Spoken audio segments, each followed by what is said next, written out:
my name's Stan Gordon. I've been investigating and researching various type of phenomena across the state of Pennsylvania now for nearly 48 years.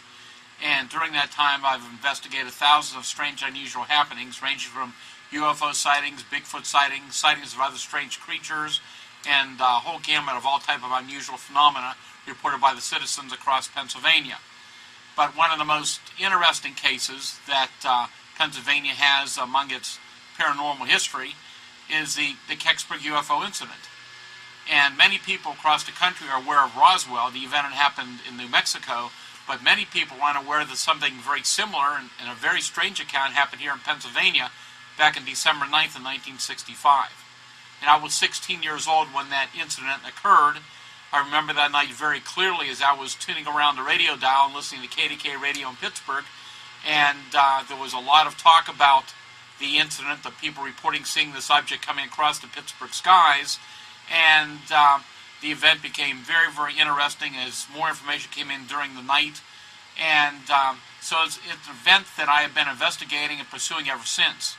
And now, nearly 42 years later, we're still trying to find out more information about what exactly it was that fell near Kecksburg and here in Westmoreland County on December 9th of 1965. Just briefly, late afternoon, December 9th of 65, it's almost dark, it's about 4:47 p.m. when multitudes of eyewitnesses from people from the tip of Ontario, Canada, through Michigan, Indiana, Ohio, and Pennsylvania observed a brilliant fiery object moving across the sky. This object, whatever it was, came in over the greater Pittsburgh area and moved out towards Westmoreland County. And as the object passed over the Greensburg area, from what we now know, it moved out roughly Route 30 east and then made a turn towards the south. And it was seen sequentially by people in these little rural communities such as Marguerite and Norvelt and Mammoth. And it continued to move out towards the mountains out near Laurelville, where apparently it turned again and then began to track towards Kecksburg, towards the northeast, and then turned and went down into the wooded ravine, as people described, went down quite slowly as though it was made a controlled landing. And what made the story most interesting was that within a relatively short time after the object fell, that the military began to arrive in the small rural Westmoreland County community. So what was so important that the military actually came in with equipment and personnel, and the area was cordoned off and the area was searched for whatever had fallen that day. And we didn't know this at the time, but we now know that a number of eyewitnesses soon after the object fell went down into the wooded ravine and came across this large semi-buried acorn-shaped object down in the woods. And this object was described as roughly about 12 to 15 feet long, about 8 to 10 feet in diameter.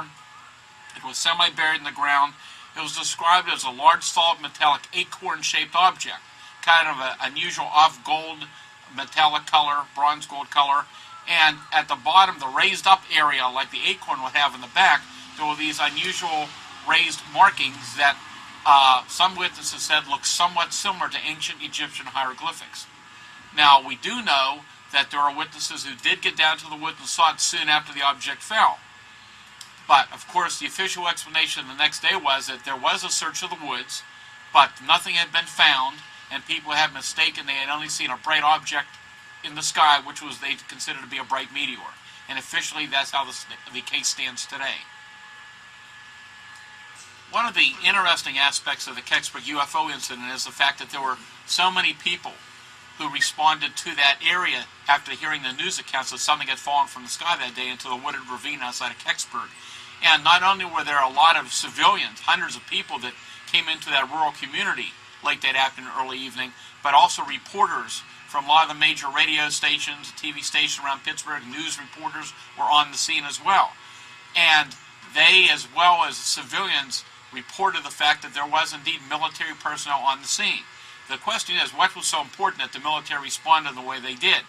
The only official government document that pertains to the Kecksburg case, which is from the Air Force Project Blue Book report, indicate that there was only 3 Air Force personnel involved in the search.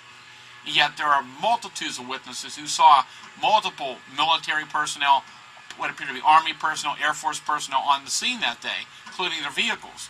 And of course, what we do now know is the fact that the object, whatever it was apparently taken away late that night, actually early the next morning, about 1 o'clock in the morning. It was observed by a number of people, a large military flatbed tractor-trailer truck carrying a large tarpaulin-covered object away from the scene at a high rate of speed that night.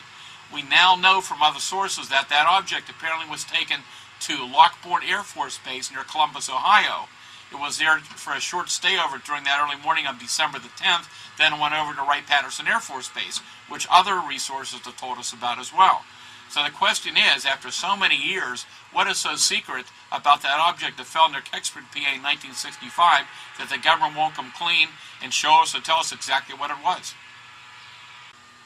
Well, I can tell you in that during the nearly 48 years that I've been involved in investigating, studying phenomena here in Pennsylvania, that the wave of 1973 was just the most amazing time to live through. And I can tell you, have I not been involved in the investigation myself personally, been very, very difficult for me to accept some of the reports and activities that was reported at that time.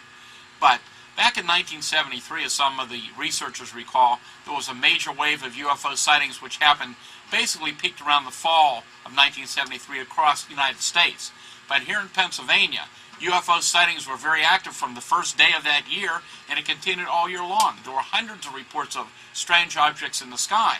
And many of these were not just lights in the sky, but these were large structured objects seen very close to the ground, hovering over vehicles, chasing cars, hovering near fields. Just amazing reports with very good detail.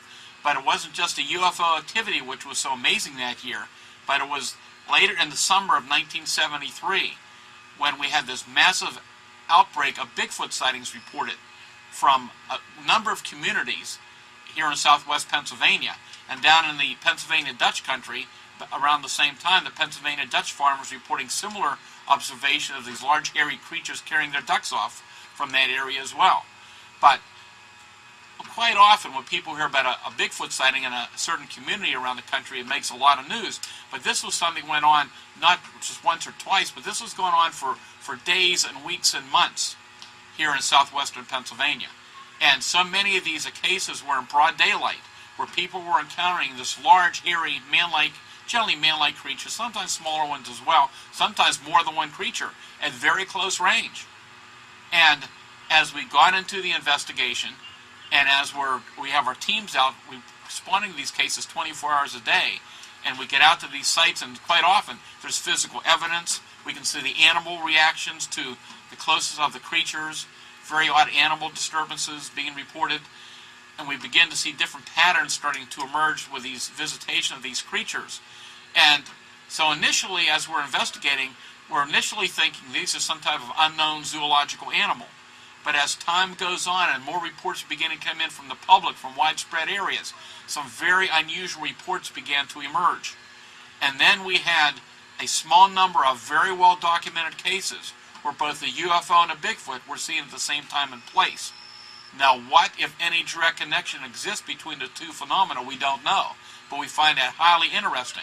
And it's just an amazing series of events that happened in 73. It's unprecedented in history. And even today, we don't have an explanation for what occurred. But we do know that many of these cases were very well documented. It affected the lives of many people. And the evidence we found at the scene seemed to substantiate many of these cases.